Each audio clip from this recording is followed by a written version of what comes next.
বন্ধুগণ, পশ্চিমবঙ্গ প্রতিবন্ধী ঐক্য মঞ্চের পক্ষ থেকে আমি যুগ্ম সম্পাদক সৈকত কুমার কর বলছি।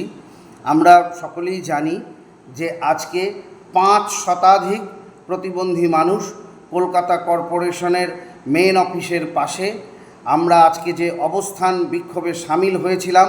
আমাদের প্রধান দাবি ছিল প্রতিবন্ধীদের ভাতার পরিমাণ অবিলম্বে বাড়িয়ে মাসে 5,000 টাকা করতে হবে।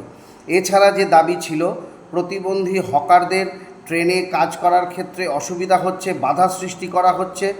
যে কিছু প্রতিবন্ধী হকার স্টেশনে বসেন, তাদের সঙ্গেও দুর্ব্যবহার করে তাদের স্টল ওখানে তুলে দেওয়া হয়েছে বা তাদের স্টেশনে বসতে বা দাঁড়াতে দেওয়া হচ্ছে না। এবং আরও একটা দাবি ছিল যে 100 পয়েন্ট রস্টারে প্রতিবন্ধীদের জন্য যে পদগুলো সংরক্ষিত রয়েছে সেক্ষেত্রে নির্দিষ্ট কোন ধরনের প্রতিবন্ধীর জন্য কোন পদ সংরক্ষিত এই ব্যাপারটা এখনকার 100 পয়েন্ট রস্টারে দেখা যাচ্ছে না, কিন্তু সেটাকে আবার ফিরিয়ে আনতে হবে, না হলে প্রতিবন্ধীদের অধিকার ক্ষুণ্ণ হবে। এই সমস্ত দাবিকে সামনে রেখে আজকে এই প্রবল দাবদাহের মধ্যে আমরা 5 শতাধিক প্রতিবন্ধী মানুষ যে সেখানে সমবেত হয়েছিলাম, সেখানে আমরা দাবি করেছিলাম যে মুখ্যমন্ত্রীর সঙ্গে আমরা কথা বলতে যাব এবং নবান্নে আমাদেরকে নিয়ে যেতে হবে। এই দাবি আমরা পুলিশ প্রশাসনের কাছে জানাই, কারণ ইতিপূর্বেই সেই চিঠি আমরা দিয়ে রেখেছিলাম নবান্নতে। কিন্তু দুর্ভাগ্যের বিষয়, নবান্নতে গিয়ে দেখা গেল অত বড় মুখ্যমন্ত্রীর দপ্তর, সেখানে আমাদের সঙ্গে কথা বলার মতো কোনো মানুষ উপস্থিত নেই, একজনও উপস্থিত নেই, কেউ কথা বলেনি আমাদের সঙ্গে। তাই আমরা ফিরে এসে পথ অবরোধের ঘোষণা দিই এবং SN ব্যানার্জি রোড আমরা আধ ঘন্টারও বেশি অবরোধ করে রাখি।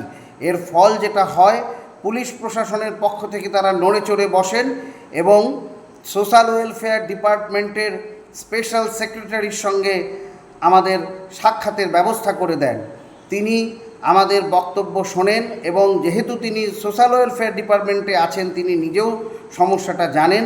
ফলে তিনি বলেছেন যে আমাদের এই বক্তব্য তিনি অগ্নিমিত্রা পাল যে মন্ত্রী আছেন এই দপ্তরের, সেই মন্ত্রীর কাছে পৌঁছে দেবেন এবং সেই মন্ত্রী যাতে বিধানসভায় এই বক্তব্য তুলে ধরেন, এই যে আমাদের অনুরোধ, এটাও তিনি পৌঁছে দেবেন।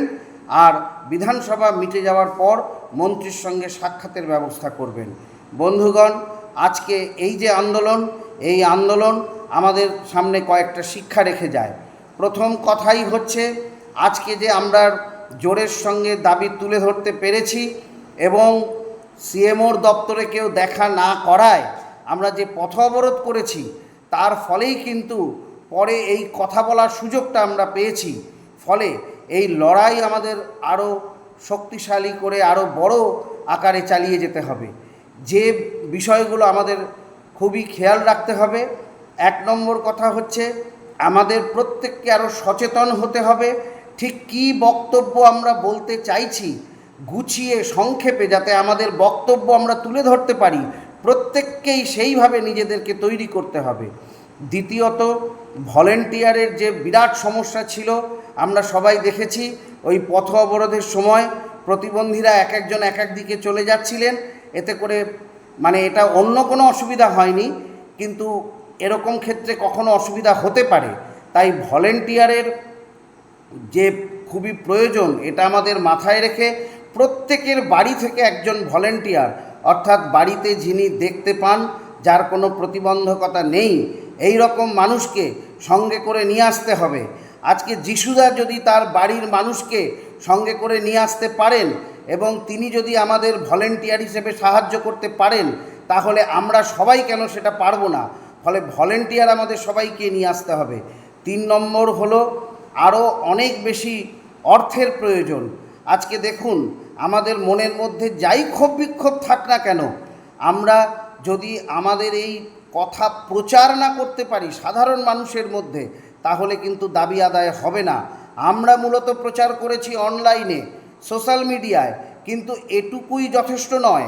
রাস্তায় নেমে মানুষের মধ্যে প্রচার করতে হবে, লিফলেট ছড়াতে হবে, পোস্টারিং করতে হবে, দেয়াল লেখার ব্যবস্থা করতে হবে এবং সাধারণ মানুষের কাছ থেকে অর্থ সংগ্রহ করতে হবে।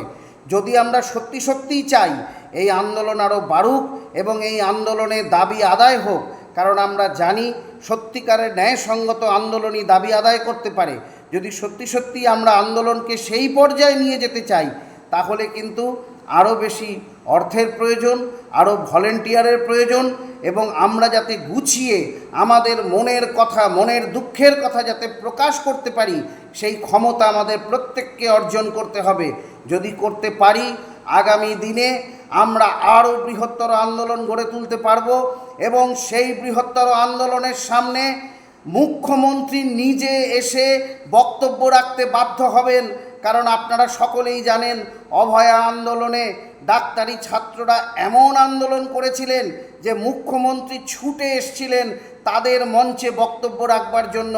সেই রকম আমরা প্রতিবন্ধীরাও এমন আন্দোলন করব যে মুখ্যমন্ত্রী ছুটে আসতে বাধ্য হবেন আমাদের সঙ্গে কথা বলতে।